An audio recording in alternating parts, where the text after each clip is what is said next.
Hi అందరికీ welcome to the mini vlog. అందరికీ happy Vinayaka Chavithi. నేనైతే మా గణేషుని తీసుకురావడానికి అయితే వెళ్తున్నాను. ఇక్కడైతే మామిడాకులు తీసుకొని పక్కనైతే గణేషులు బాగున్నాయని చూస్తున్నాను. నేను ఆల్రెడీ అయితే మా బ్రదర్ దగ్గర తీసేసుకున్నాను. ఇక్కడ బొజ్జ గణపతి అయితే చాలా క్యూట్ ఉన్నాడు కదా. ఇంటికి వచ్చేసిన తర్వాత ఉడిమిల పాయసం కోసం రెడీ అయితే చేస్తున్నాను. ఉడిమిల పాయసం అయితే రెడీ అయితే అయిపోతుంది. ఇదైతే మా గణేషుడు బొజ్జ గణపయ్య చాలా క్యూట్గా ఉండు కదా.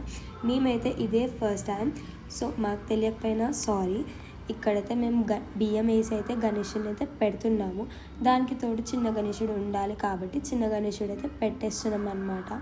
దాని తర్వాత అంతా రెడీ చేసి మా హస్బెండ్ అయితే ఇక్కడ దీపం అయితే పెడుతున్నాడు. దాని తర్వాత మట్టి దీపంలో కూడా పెడుతున్నాడు దీపం. దీంట్లో దీపం పెట్టేసిన తర్వాత అగరబత్తి అయితే చూపిస్తున్నాడు. అగరబత్తి చూయించేసి దానికి గంట కొట్టేసి పూజ అయితే మేము క్లిప్ పెట్టలేదు. సో కొబ్బరికాయ కొట్టేసిన తర్వాత హారతి అయితే ఇస్తున్నాను.